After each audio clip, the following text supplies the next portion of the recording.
I'm Lauren Olfman. I'm the director of the Center for Information Systems and Technology.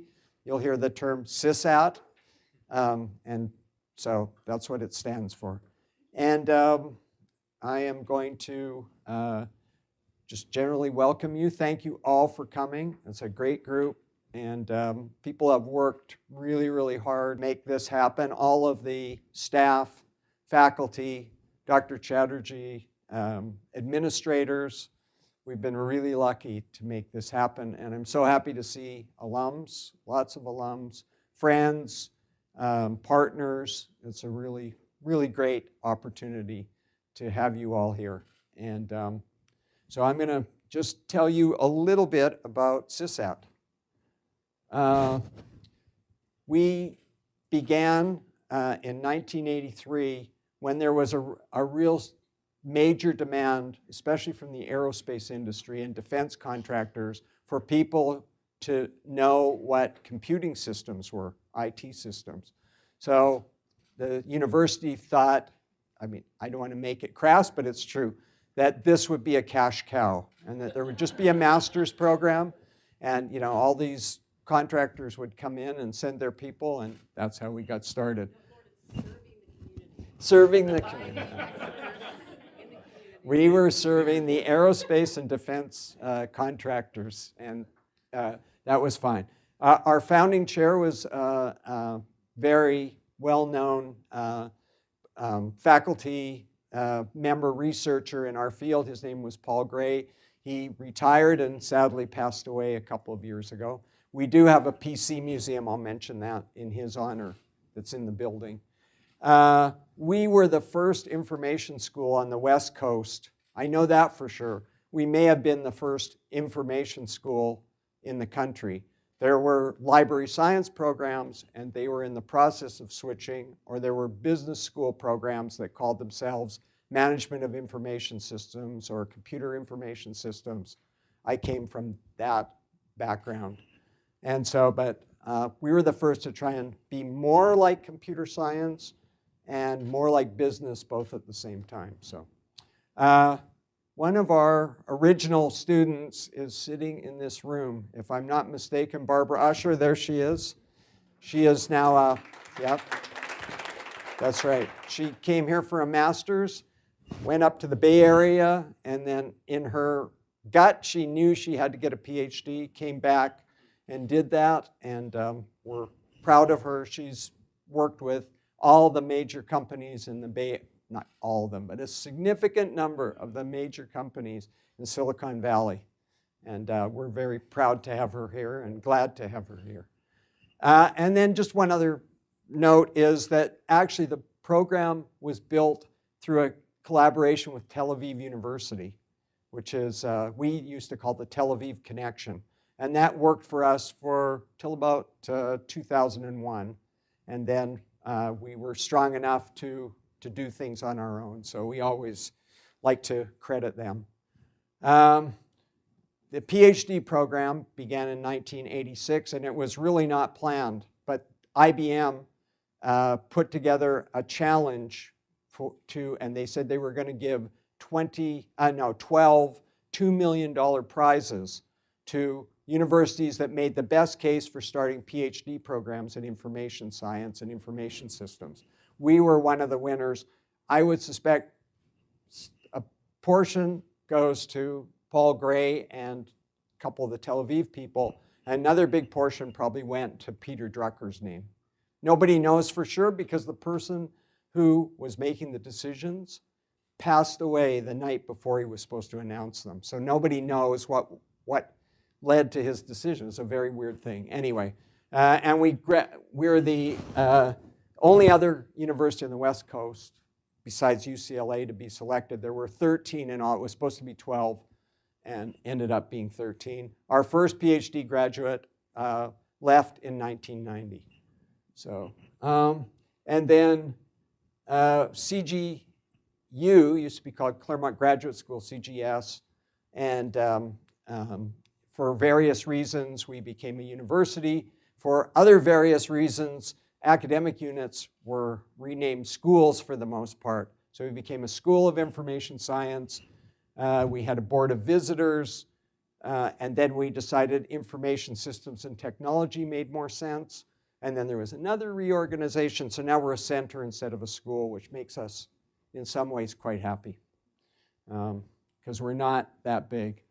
Some of our accomplishments, we started off, this was Dr. Gray's idea, or it was brought over from mathematics, the Mathematical Sciences Institute here, and also from Harvey Mudd College, the idea of having practicums, students getting practical experience in the field for course credit.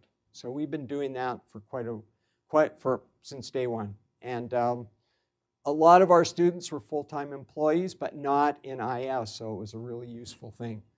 About a half of our graduates are placed in Southern California, or are still here.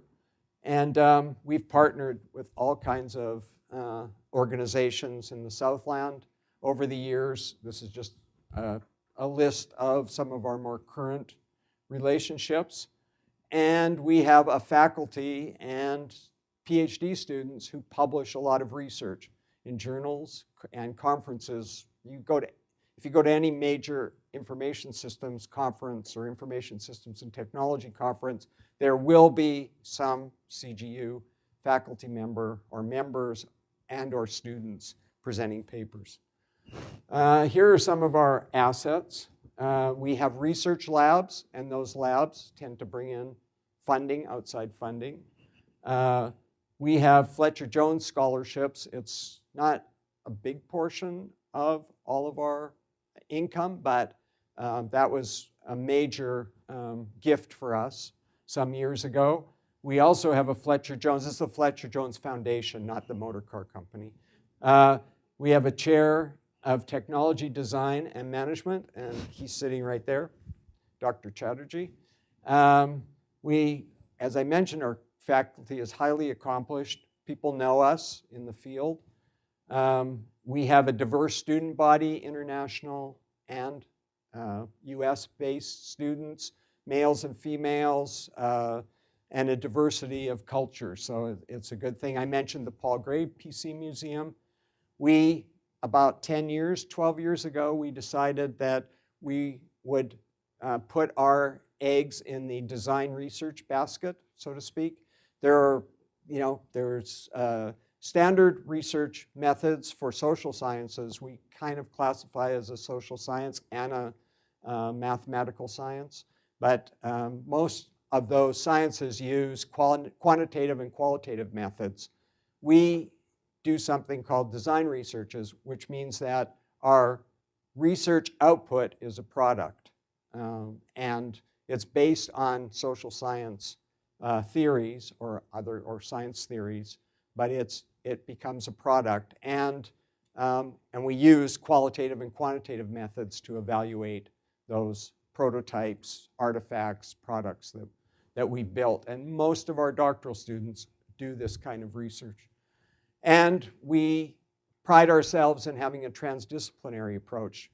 I have an undergraduate degree in computer science, master's in economics, and a PhD in business, MIS. Samir is a computer scientist, but he was an engineer before that, and he cut his academic teeth in a management school. Terry was a psychologist and then got into business school. Yen was a chemical physicist, then business school, whereas Brian was an economist, business school. Tamir, we can't speak about his, but no. Tamir was an IT person who also studied in a business school, so we pride ourselves in that. Let's see, and just going to give you an example. I knew who was coming and I could have put all the names, but I wanted a mix of people. Here are examples of 4 of our PhD graduates. Munir Manviwala graduated, over 2 decades ago. He formed the MIS program at Temple University and made it one of the 2 most revered programs for research output in our field. Ben Bengisu Tulu was, came from Turkey and was a brand new experience. She'd never been outside Turkey. She became one of our very best students, went to a really good school, Worcester Polytech, and now she's been promoted to associate professor. It's been a couple of years. Another guy who's sitting here, Bill Bryant, in the green shirt over there, works at Northrop Grumman Corporation. And Rosemary Kim, who's not here, is an assistant professor of accounting at Loyola Marymount University. So it's a good cross-section of the kinds of people we have at graduating from our PhD program. As far as people who got a master's degree, Jack Crawford, who was also one of the first graduates of the program. He's an entrepreneur and an innovator. He's got a company called datalog.ai in Silicon Valley. Doug Che was a student who did a dual degree. He got an undergraduate degree at Claremont McKenna College, graduate degree with us at CGU, and he's been in the entertainment and related industries for a long time and in fairly high-level positions. Jean Holm is the current senior technology advisor to the mayor. She worked for NASA for a long time, data.gov, very impressive credentials, and we're partnering with the city of Los Angeles thanks to her. And Juanita Dawson graduated a decade ago. She's been at Raytheon for 27 years, still working in IS&T. So I think that's going to be a blank slide. Thank you very much.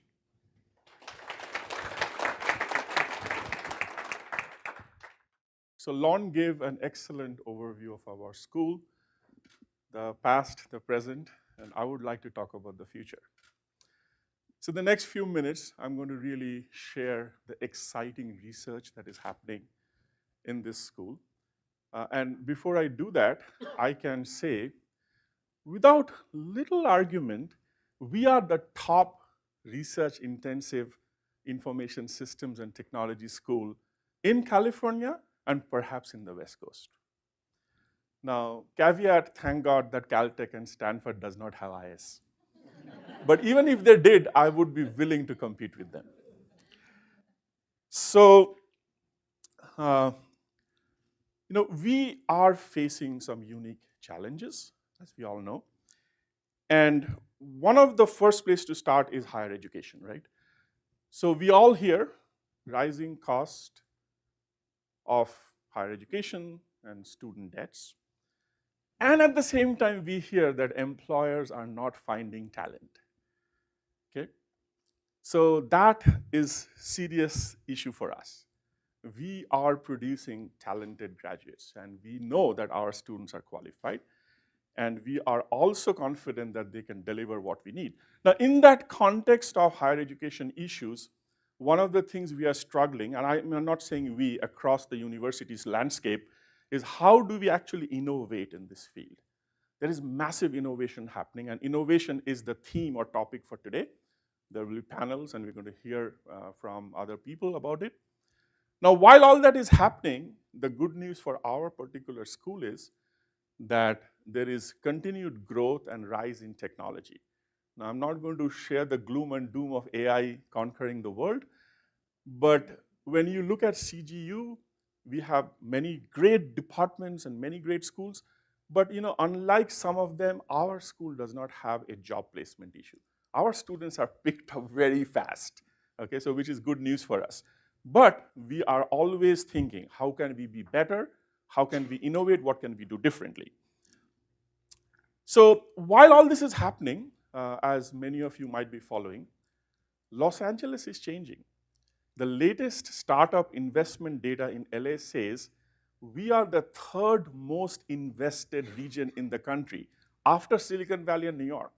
So this is no longer a secret that startup ecosystem in Los Angeles is increasing. We have had some big exits, the Beat Speaker, Conversant, Fullscreen, and others, and we are now home to SpaceX, Hulu. And of course, we have a lot of good schools that are part of this whole milieu.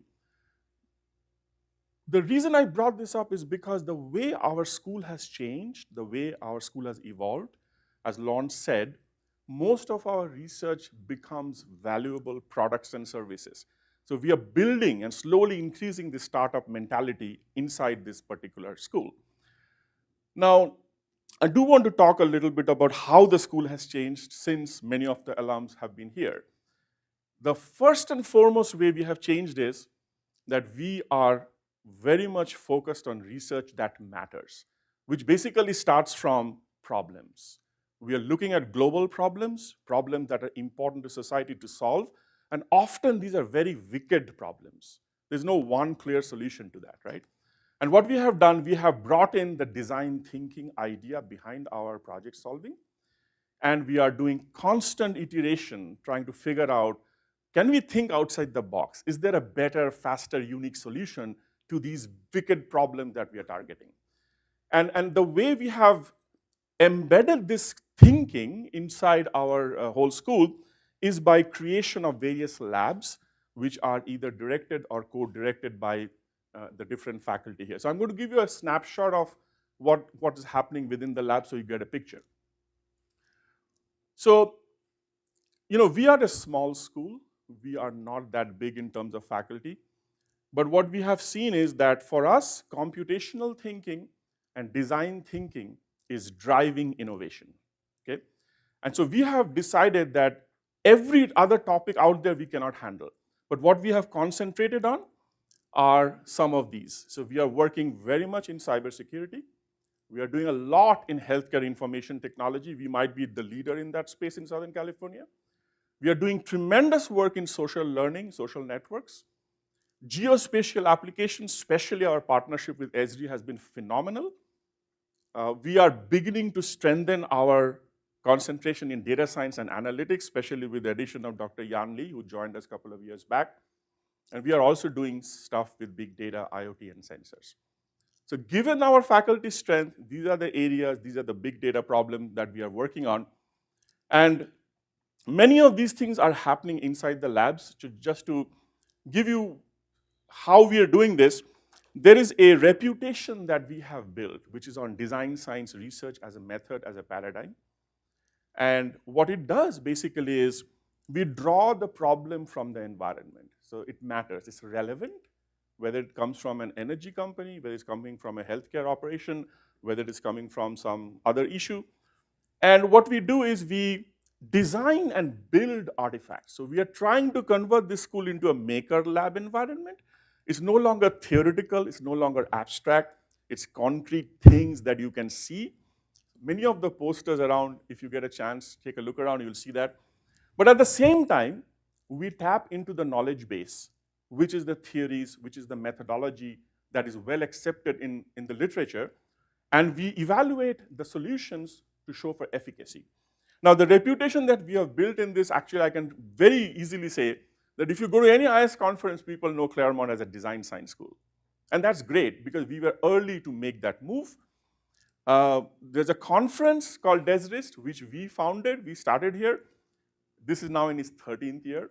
We are serving on editorial boards. So all this is adding to what our school is trying to do. Now, there are many labs. One of the main labs is called Advanced GIS, headed by Dr. Brian Hilton. He probably has 12 projects. I could not even fit them here, just a snippet of a few of the projects. But he's doing fantastic, interesting work on evolving supply chains and local freight flows in the Minnesota area for cereal grain movement. This was really interesting to me, the stop and frisk policy and how you can show through data what exactly is happening in the New York area, and many other interesting projects. The Advanced GIS Lab will list you what's happening. Dr. Yan Li directs the Data Science Lab. She has been involved in a fascinating project in Nepal where there is no broadband, and then you need to have continuing medical education. So she's developing this fantastic technology called CMES, which is Continuing Medical Education on a Stick, and I'm sure she will tell you more about it if you get a chance. She's working with Inland Empire Health Plan on a healthcare project, and she's also beginning to mine and extract conversations happening on platforms like Twitter and other places to look for reporting of adverse drug effects. People talk about side effects and symptoms. Can we mine that information to look for stuff? So I direct the Idea Lab, which is called Innovations, Design, Empowerment, Applications Lab. I probably have, I don't know, 16, 20 projects going on. Just a handful of examples. So My Heart has been a project that started with a collaboration with Loma Linda, where heart failure patients, when they get treated, are sent back home, and many of them increasingly come back. So one of the problems is called hospital readmission.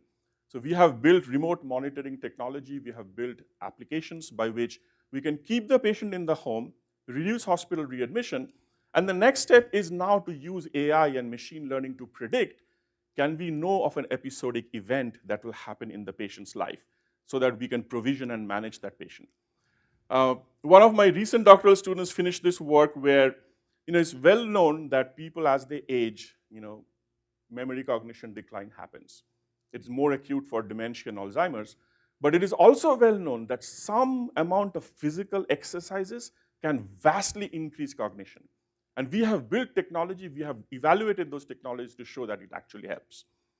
In a slightly different area, Bright Dark was a project that one of my students did where we're looking at the energy conservation, household energy, where people are wasting energy. And energy is a resource, a commodity that is not out there much.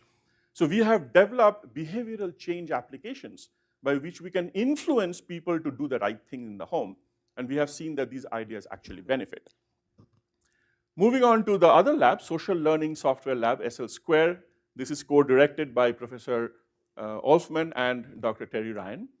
There's a number of different projects going on in that. Technology can make learning better. So there's a project called 12, which is looking at virtual worlds and how virtual worlds can help training in organizations become more effective. And then one of the new projects that a paper will be presented soon is on a mobile app to help women in Saudi Arabia learn about how people can contract human papillomavirus, which is now known to be one of the causes for cervical cancer. So it's an awareness and education platform. So these are just simple, small examples I wanted to share in the labs. We have much more going on. There are some posters around that you can see. Now, why are we gathered here? Because as Lon said, we are innovating. We are trying to be better. And I strongly believe that we cannot be better simply by being an academic unit. We need engagement from industry. So many of you are from industry. Many of you are our alums. So we would like you to become more engaged in a meaningful way. So one of the things we are thinking is restarting an engaged industry board. But why would you do that? What would you get out of it, right? So here are some of the things. If you join our board, then you will have access to all projects happening in the labs. You will have the first right of refusal to license something, because there are some really interesting projects that can go commercial. You will also have licensing rights. You can help in some manner get involved with a student faculty-led startup. You will be invited to all seminars and special industry member events will be done throughout the year. And I think one of the best things a company can get is you can recruit our bright students. I mean, that is really what we would like, right? And you have access to them. We could even do some customized company education opportunities. Okay, if there's some area that you want us to, so if you want data analytics, our faculty can go and do a custom creation for you. What do we get in return? I think, as a school, our students are publishing in the leading places, and often we run into funding issues like, oh, Professor Chatterjee, I cannot go to this conference, I don't have money. So we think that by having an industry board with some kind of a membership, we can create a research and development fund. And from that fund, we would like to fund the students' activities. We would like to support seed projects, things like that. So that's one of the reasons we are trying to rethink this. We would definitely love our students to find the jobs, as I said. Now, we already have a mechanism called Practicum, where companies bring in projects, and an industry liaison works with a faculty member and a group of students to work on a project. So we can think that this can facilitate that much more. And of course, guest lecture opportunities for all of you industry people to come into our class and talk about the latest and greatest that is happening. So we want this to be more meaningful. We want this to be beneficial to both parties, the school and the industry partner. So throughout the evening, please feel free to reach out to us, to any one of our faculty, staff members. We would be very happy to talk to you. We would like to listen to what you can bring to the school. And so finally, I would say, let's get engaged. So thank you.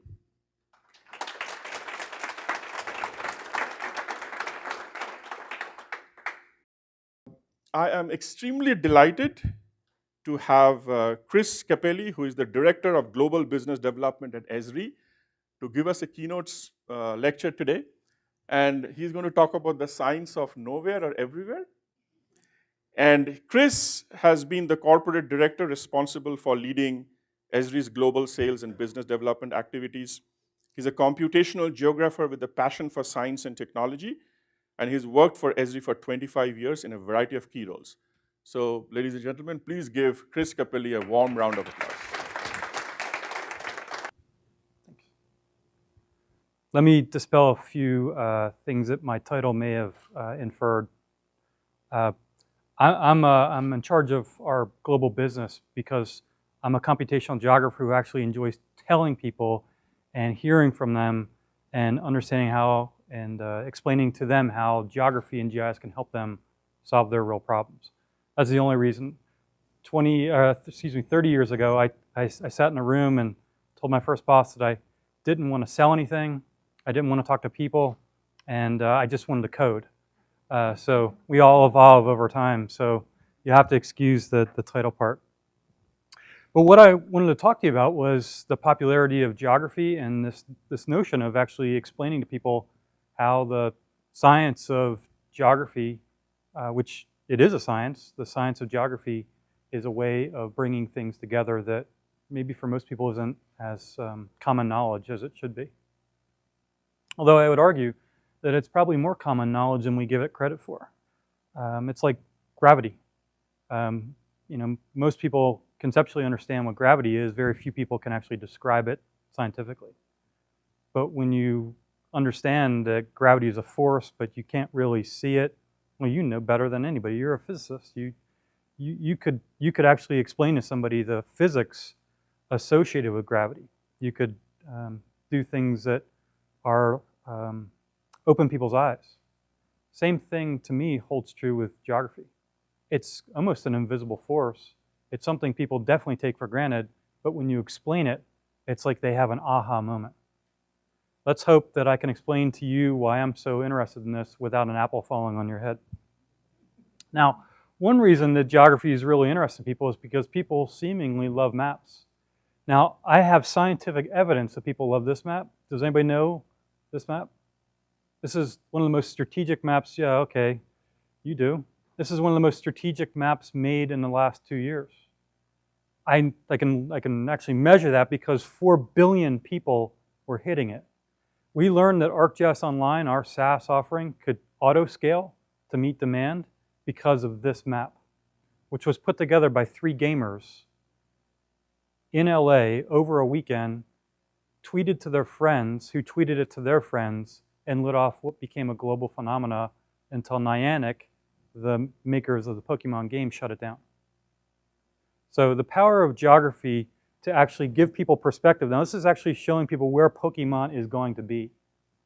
It's just putting Pokemon on the map. It was interesting because they found a way to read from the API of the application where Pokemon was going to be and actually kind of pull the cover off and show people in advance of the game where these things are going to be. So that's why it became so popular. Okay, well, I argue that's simplified geography. People were exploiting geography to collect more points in a game. It's pretty important, especially when 4 billion people are using it per day. The other thing that's going on in our culture is, oh my gosh, everything is like alive. Everything's being monitored. I feel like I don't know, I feel like I've met my digital twin and I'm not sure I like them. Because if you wear a Fitbit and you carry your phone, I mean, you're a constant sensor now. There's nothing about you that's not actually being recorded. I was thinking, I used Waze to get here tonight, and I was like, oh my God, I hope no one machine learns from that how I got here and the speed limit that I was observing in order to get here on time. But this 24/7 connected culture is creating new expectations for people. There's an expectation that technology is convenient. I wouldn't say that's how I learned technology. Technology was anything but convenient. I had to go to work to use my first computer. It wasn't actually, convenient. Now I can do my work from anywhere, anytime using my mobile phone. I'm as connected as I am at the office. So I think this is a key thing. And as you, as researchers and in the private sector, really start to look at these machine learning algorithms and the promise that they hold of being able to connect different elements of our life to make life better, I think this is one of those things we can't overlook, because every one of these things happens somewhere. So we are collecting the world's most massive volume, not just of big data, but of big location data. The other thing you can't actually, thanks to the Pew Fund, we can actually measure this. Maps are the most important or most popular thing on your cell phone. I mean, I don't know about you, but I never have an excuse for being late to a meeting or being lost. Now, I remember my first trip to Florida with my parents when I was 5. My parents were married for 70 years. I know I only saw them argue one time in all the time that I was here. And that was over a map as we drove to Florida. Now, we lived in Philadelphia.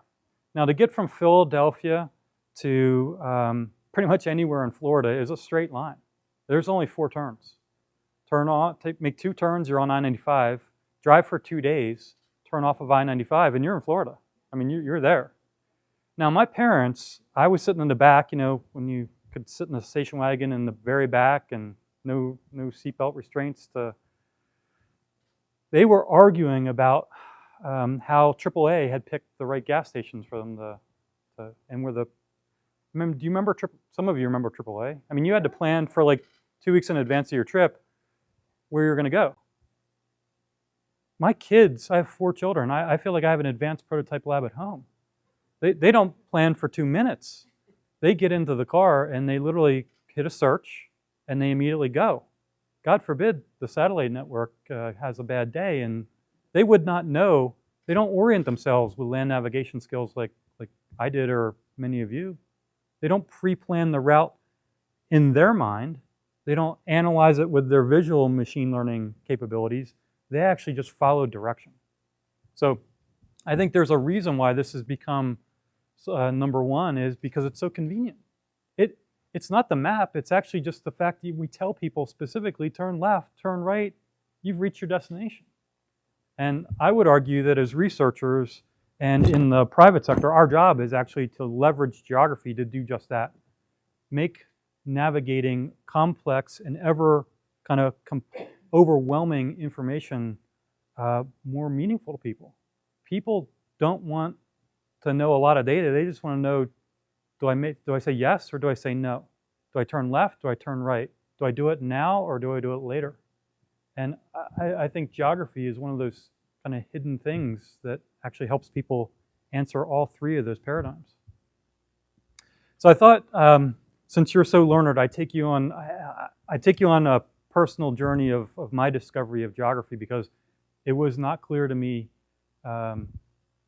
years and years ago that I would become a computational geographer. Matter of fact, I didn't even know geography was a real thing. I thought it was an irritating lesson I learned in 1st grade when I had to memorize state capitals. Okay, well, the little secret is I'm actually an astrophysicist. That was my aspiration since the time I was 5. Time I was 5, I remember Neil Armstrong walking on the moon.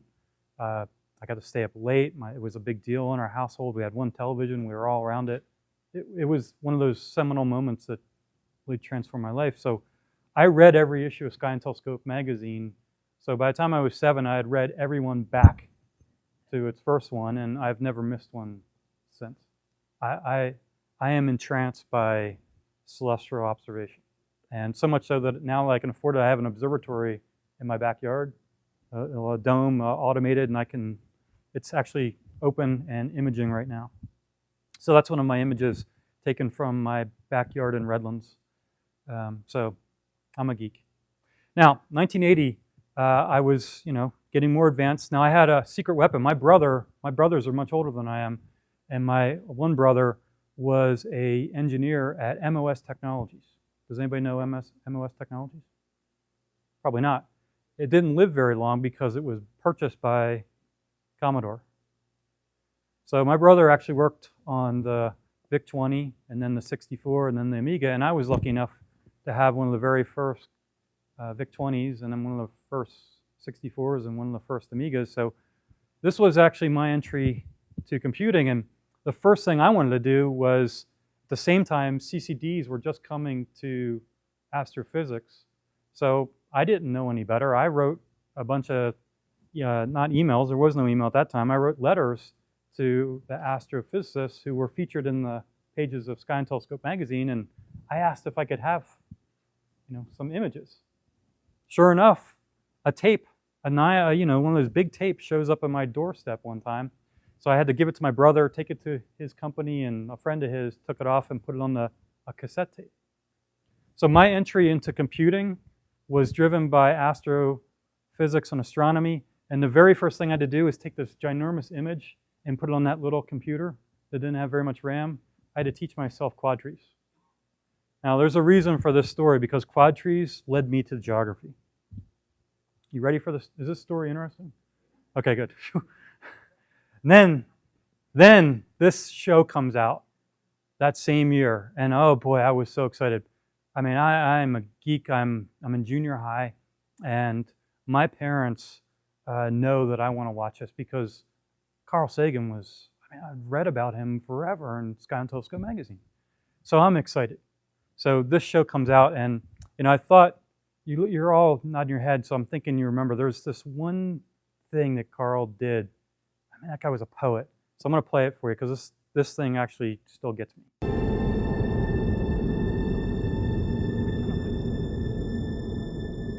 That's here. That's home. That's us. On it, everyone you love, everyone you know, everyone you ever heard of, every human being who ever was, lived out their lives. The aggregate of our joy and suffering, thousands of confident religions, ideologies, and economic doctrines, every hunter and forager, every hero and coward, every creator and destroyer of civilization, every king and peasant, every young couple in love, every mother and father, hopeful child, inventor and explorer, every teacher of morals, every corrupt politician, every superstar, every supreme leader, every saint and sinner in the history of our species lived there, on a mote of dust, suspended in a sunbeam.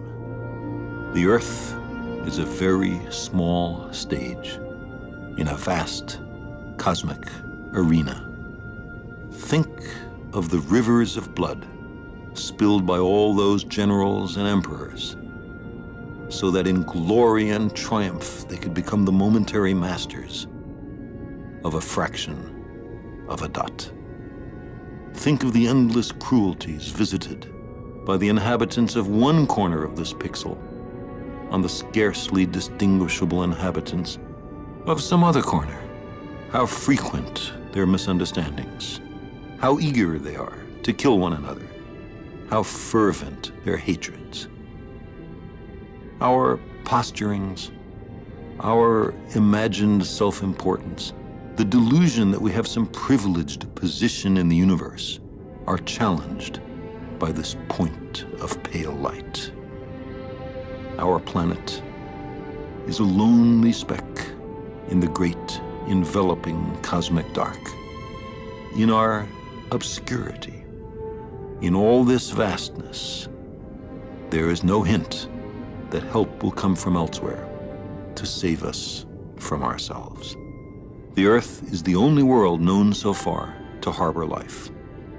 There is nowhere else, at least in the near future, to which our species could migrate. Visit? Yes. Settle? Not yet. Like it or not, for the moment, the Earth is where we make our stand. It has been said that astronomy is a humbling and character-building experience. There is perhaps no better demonstration of the folly of human conceits than this distant image. To me, it underscores our responsibility to deal more kindly with one another and to preserve and cherish the pale blue dot, the only home we've ever known.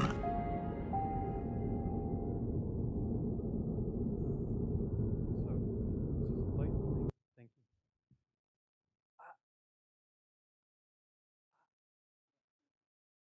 I mean, that's like a masterpiece for me. I was so confused by that series. I remember the first show I was just sitting in front of the television, and I remember my mom, told my father, "We're going to watch it. Christopher wants to watch this." And at the end of the show, my mother says, "Christopher, what did you think?"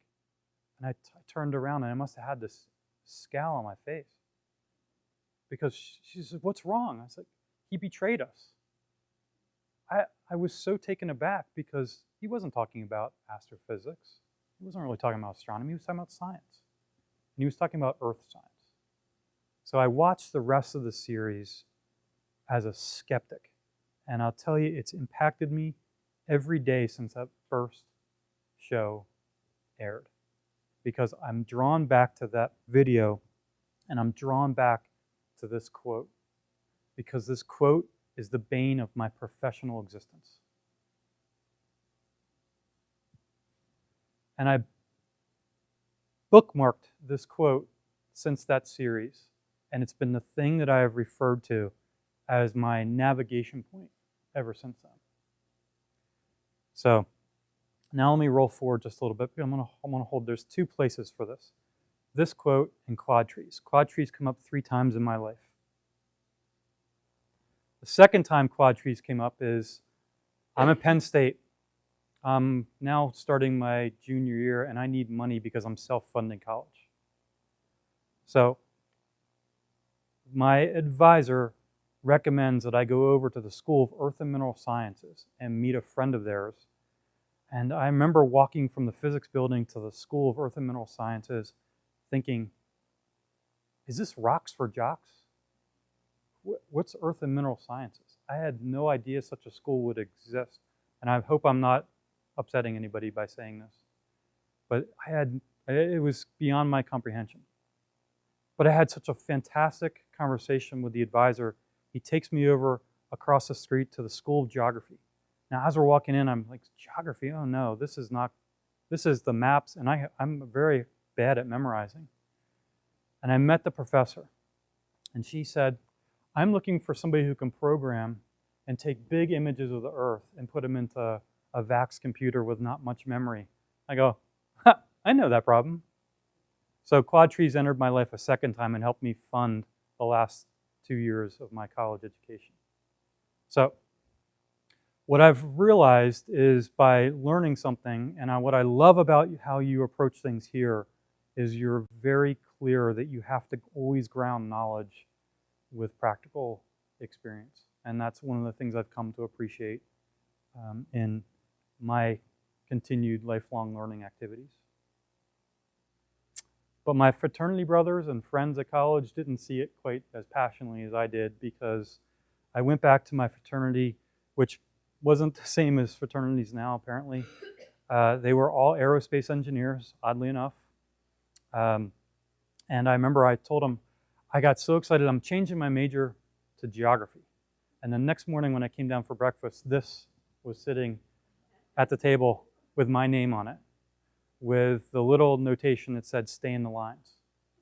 Because my fellow fraternity brothers and college friends, who were all very scientific and mathematical and computational, had the same impression about geography as I did. That it was a thing that you remembered from first or second grade, that it wasn't a real science, and it had no mathematical or other kind of benefit. So I credit Carl Sagan with waking my eyes up. I credit my need for money in college and my discovery of geography as actually a science, because that's actually my life now. It's actually helping people understand that they have this power in their fingertips It's a lens for them to look through to understand the world in a different dimension. So my colleagues and I, well, we have very simple ideas. We believe we understand how to evaluate problems by considering geography. So we aspire to enable people to do amazing things with geography and GIS. And we're able to actually make a company that is sustainable and continues to grow with that simple ideal.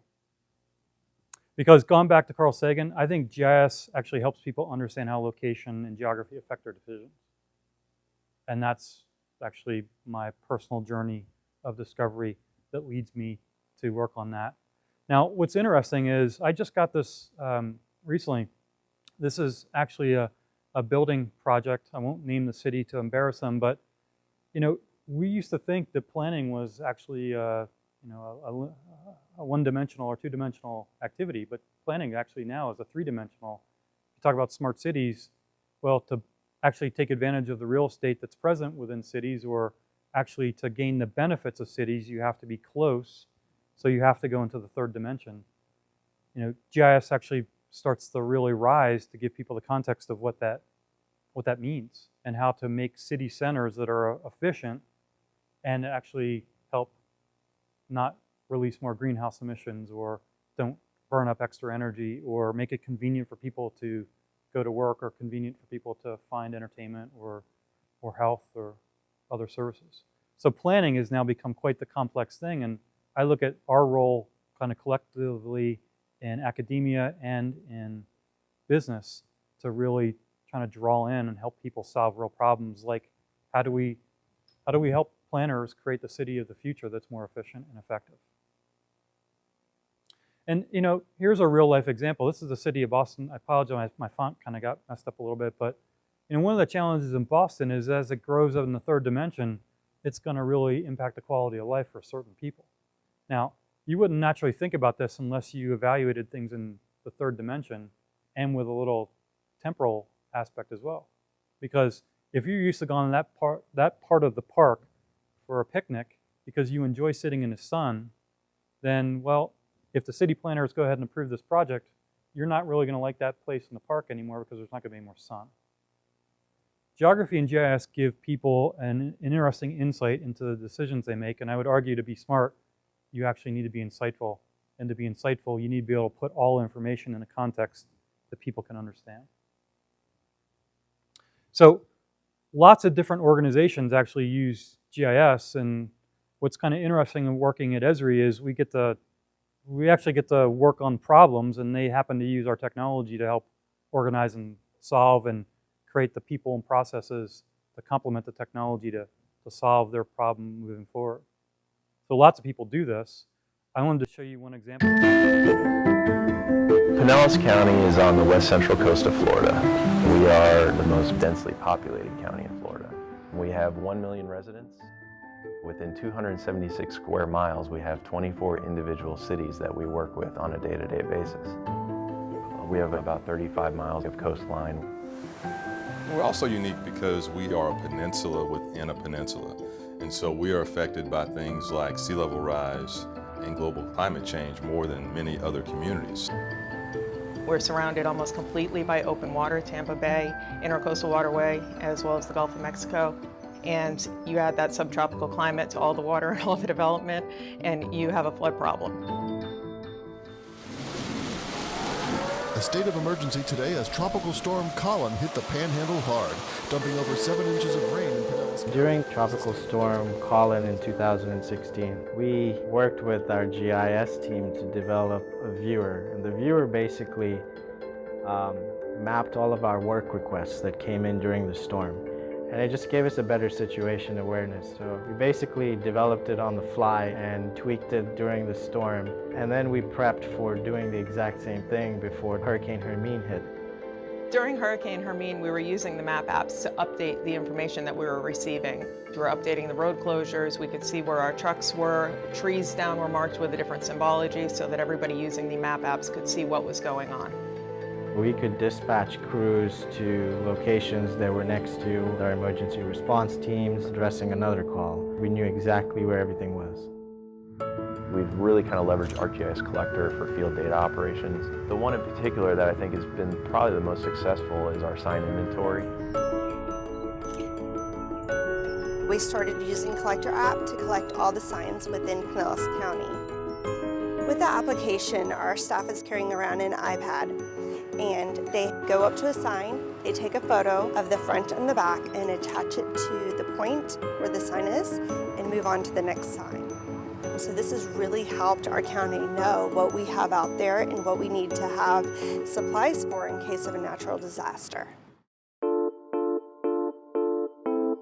We look at a holistic view of GIS, not just a view at each individual agency or constitutional. It enables us to look at enterprise GIS from a futuristic point of view of where, as a smart county, we want to go. WebGIS, I think, is the next logical extension of making accessibility the standard for all of our citizens, whether they're using a mobile device, a desktop, or any flavor of browser. They need to be able to get to that information, and the Esri tools, along with our web access and mobile access, really make that possible. Everybody can just go to our wealth of information on the flood information website, including links to all these map applications. You just type your address in and it takes you right to the lot, and it shows you what flood zone you're in. Is there an elevation certificate? Are there wetlands on my property? A big component of floodplain management in the county is our community rating system. The community rating system is put out under the National Flood Insurance Program, and it rewards communities with flood insurance premium discounts based on how far above and beyond you are going than the federal requirements. And one of the major components of that is outreach and education. And these map applications are a very good way to relay that flood hazard message to your constituents. We're now saving over $5.2 million a year across unincorporated Pinellas County in flood insurance premiums. So all our residents, businesses, any county buildings, anybody that's in the floodplain is getting the biggest discount that you can get on an insurance premium. The next 3 years I see as kind of a renaissance for enterprise GIS in the county, where we're not doing the things that we have to do in order to kind of build the foundation for enterprise GIS. We're going to be doing the things that the businesses want us to do. Whether it's knowing where your infrastructure is throughout the county and making better planning decisions based on that, or being able to analyze socio-demographic trends and making strategic investments to lift everyone in the community, that is going to pay back for generations. So when you think about Carl Sagan's call to action of making citizens, more informed, Pinellas County is a great example of that. They're constantly moving forward by providing floodplain information. They're saving millions of dollars for citizens. It's not just operational efficiencies, it's actually serving their constituents. So when I think about all these smart city or smart community initiatives, this is one of the ones that kind of boils up. Because it's interesting to see how technology that is built for organizations actually also works with teams and individuals and with departments, because most organizations are not optimized to be optimized. A city is not necessarily an optimized organization, otherwise it wouldn't have multiple departments, each with their own budget authority and ability to do their own kind of stovepipe things. So I think one of the areas where a graduate school like yours could really help cities and organizations even like us is in how do we actually optimize our processes and our organizational structures to ingest technology and gain the full benefits from it. Because it's not technology that's really the problem here, it's almost the human side of the system is a bit out of balance. So this is why I enjoy kind of bringing this science aware to life. This map happens to be really relevant today. Can anybody figure out where this map is?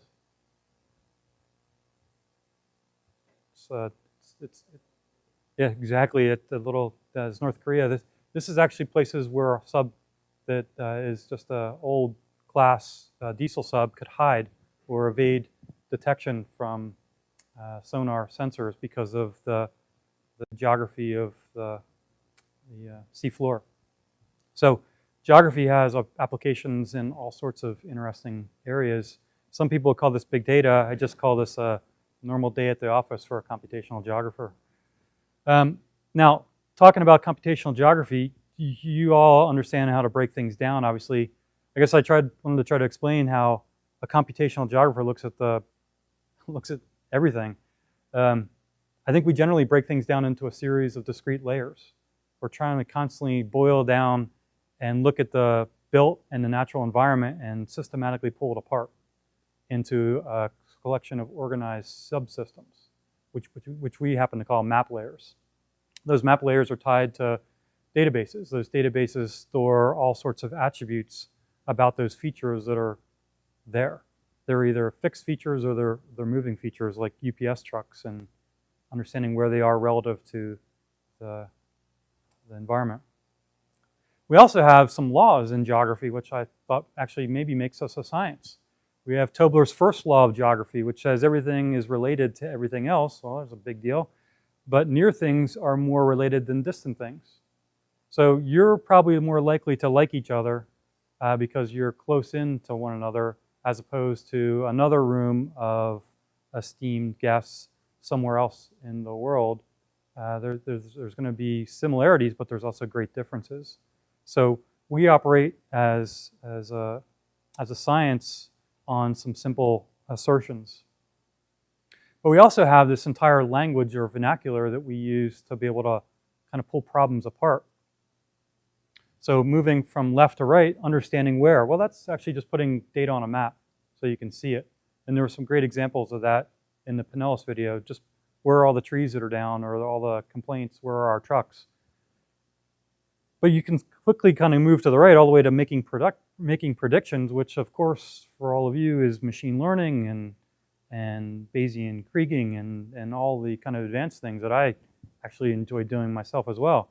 On the left side, the human machine is working really hard. On the right side, the computational machine is working really hard to break down even bigger data to make informed decisions. So I would say geography operates at all scales of this continuum.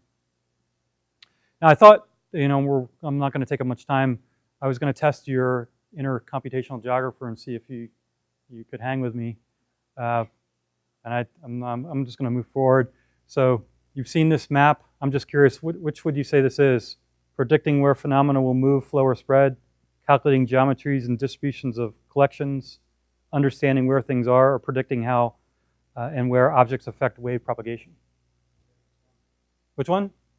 The last one? Okay, yeah, I would say it's understanding where. It's just putting stuff on a map. That fourth answer was just a trick question because, calling back to my days in physics and astronomy. So it's just your mind is actually having to organize all the data. There's no real information product that's been created other than here's where all the Pokemon are, which is useful for understanding things because your optical cortex is firing off and your brain is making all sorts of spatial decisions. That's actually why maps are so important to people.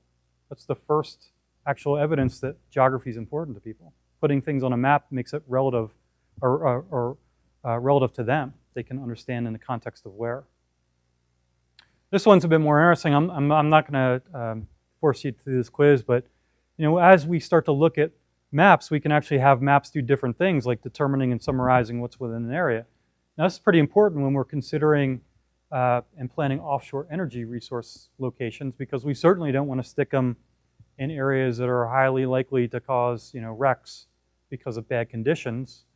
So that's a good way to take otherwise big data like ocean currents and other observations, because ocean currents happen at different levels of the bathysphere. So this one's one of my favorites, South Carolina, trying to really get at the low birth weight situation that they have. And this follows in the developing world especially.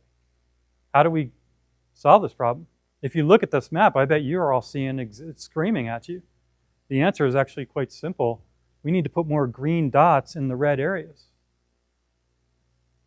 Okay, well, again, maps, as we moved further right, we're starting to use spatial statistics to assimilate information and put something that's statistically relevant in front of the evaluator to make a better, more informed decision. That's why one of the other reasons why I love geography, because geography actually allows me to kind of not just be a cartographer making a pretty map, this map is now a statistical relevant tool for a policymaker. Now, I love this map just because it moves. But as I go around and talk to people, I'm surprised they've been collecting all sorts of data for years, but they're not doing anything with it. Now they call it a data lake. I was at the Amazon show in Las Vegas. Boy, they're all about data lakes. They'll sell you 16 petabytes of room fast, and people are filling it up. But through geography, we can actually take it apart. Now, this happens to be outages in Houston. Now, each one of these areas, all we did is we took outages, which we all know are discrete down to the house or to the commercial organization. We summarized them or binned them, and then we took T as the time factor, and then we actually did some hot and cold spot analysis over time. So we're starting to see the trending of how hot spots emerge or cold spots emerge. This actually starts to become the essence of making decision products which help all sorts of people in an organization and actually the city make decisions about build out. Because I'm pretty sure you're going to want to get on this problem. And was this storm related, or are we starting to have defects in our smart grid and having to reinvest in our infrastructure, which is actually what causes this particular problem. So of course this is spatial patterns changing over time. Now I thought you would love this one for sure, because this one is like got R in it, and it's got ArcGIS, and we're doing some advanced things. And ultimately it's about explaining observed patterns and making predictions. This is crime in San Francisco. So this map is quite important because again, we're aggregating crime into this case hexabins, and we're starting to enrich it with demographic information. So we're having to cross over the geographic chasm into information systems ideas and enrich information. We're using location as a foreign key. And that's one of the reasons why I think the science of geography is so interesting. And then we're moving it over into R and actually starting to understand the Pearson's correlation for what are the characteristics that are leading to those higher values, and then bring it back to the map so people can actually see and understand that. So it's a very much, geography is a very giving science because it gives and it takes. And that's one of the other reasons. It's not too proud to assimilate technologies, and it's not too boisterous or pushy to not say it's got relevance to other things. So one of the things I always try to really help people understand is that by introducing this language of spatial analysis into your organization, you actually are helping people evaluate the decisions that they're making already, probably with Google Maps, in a whole new way. And I thought in coming here tonight with information technology, boy, these are some of the key things you're looking for or considering. These are great kind of primitives to insert into your work because they could accelerate certain areas of your effort, and actually lots of areas of your effort are feeding it. I mean, Dr. Lauren Bennett just left with a new doctorate because of you folks, and she's one of the leading people in the world that actually masters this whole thing.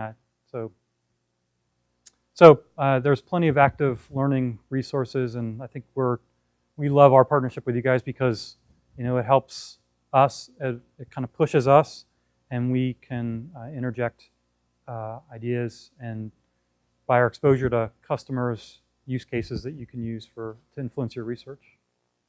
So for me, I just want to draw back.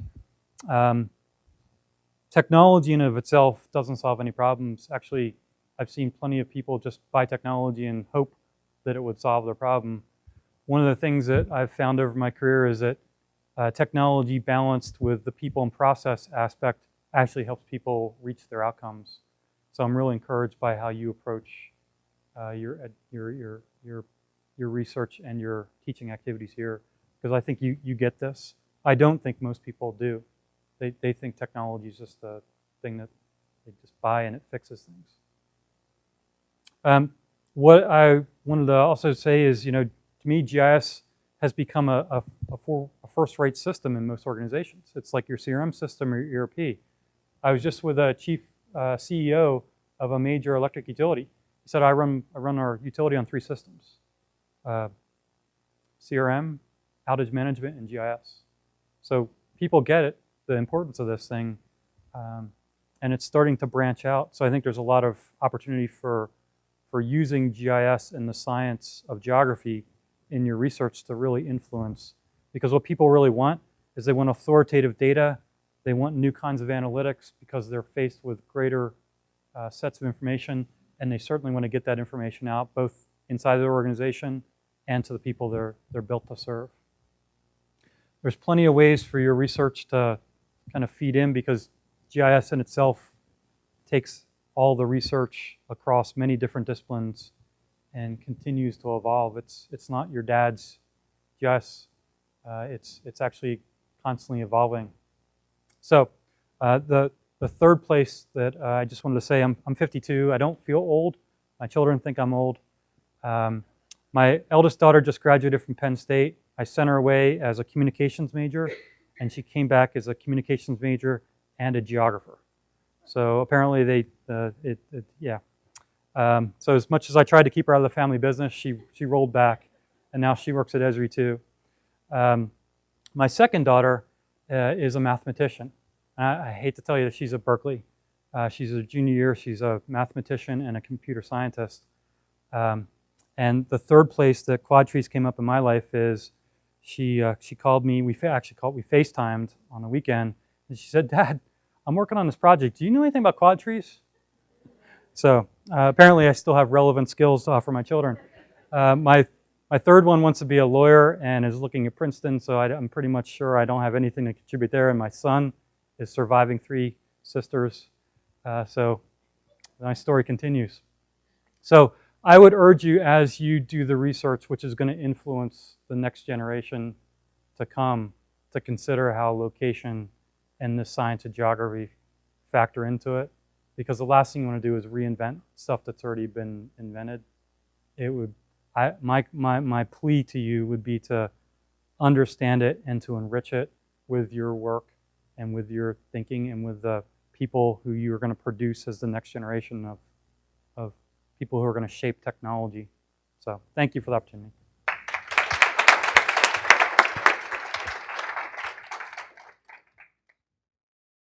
Thank you, Samir, and thank you, Chris. That was great. I don't know if this quite lives up to the Sagan call to action, but yesterday I downloaded Lyft, the Lyft app, first time, and I got to watch how far away the driver was and know when I had to go out to the sidewalk. So it was actually, it was a life-enhancing moment. It wasn't quite, living up to Sagan's quest that we become better and better citizens and so on. But it's amazing what kind of a world we live in today and the different applications. It's really, there's an infinite number of applications that these technologies can bring us. So it is my honor tonight to be able to give these 2 awards that we have in order. The first is the annual Inland Empire Information Technology Leadership Award. Honors an individual who has displayed remarkable technical leadership in our community. This year's recipient, Chris Capelli, is a computational geographer with a passion, as you've seen, for science and technology. A native of Pennsylvania and graduate of Penn State University, Chris spent 9 years in Pennsylvania as part of Esri, a company that assists organizations with the planning, implementation, and maintenance of their geospatial systems.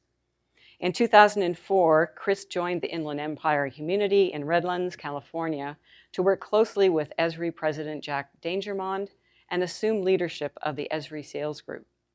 His role continues to expand as Vice President of Global Business Development and Sales, and he regularly takes time away from his international commitments to speak at events, thank you for coming tonight, throughout the Inland Empire. Chris takes great pride in working with people to define, build, and deploy practical and sound business solutions applying geographic science and GIS technologies. Chris, his wife Dawn, and their 4 children are proud members of the Inland Empire community and continue to reside in Redlands. An avid woodworker, amateur astronomer, and triathlete, Christopher refuses to depart from his technical roots. He still programs in Python and uses ArcGIS. Please join me in congratulating Chris.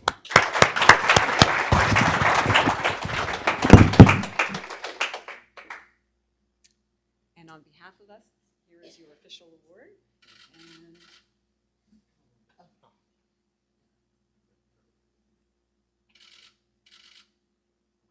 thank you. Congratulations.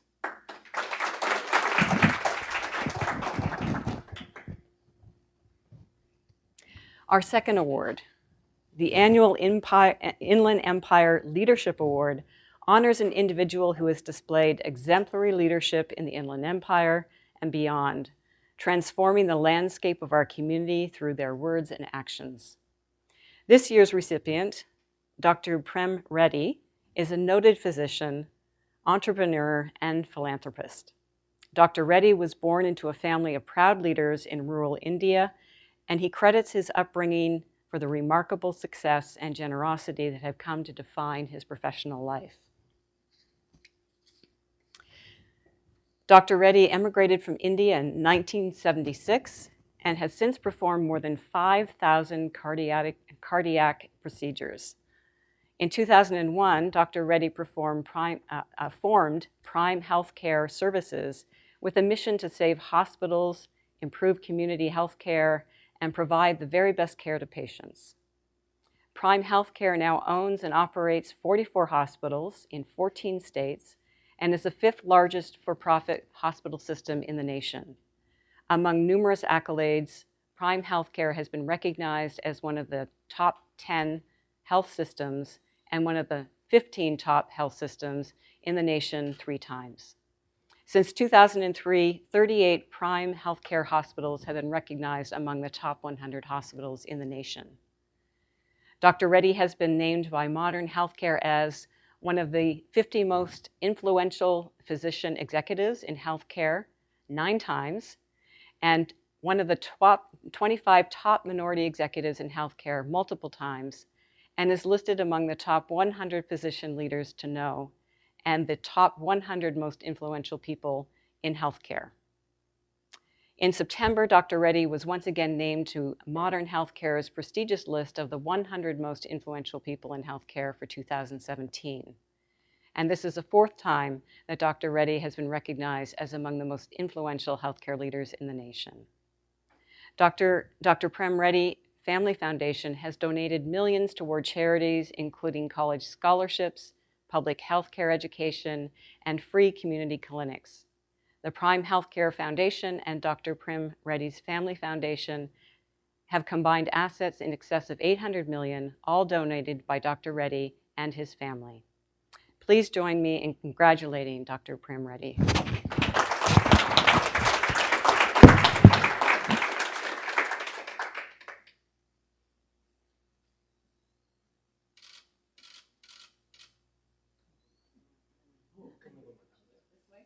Okay.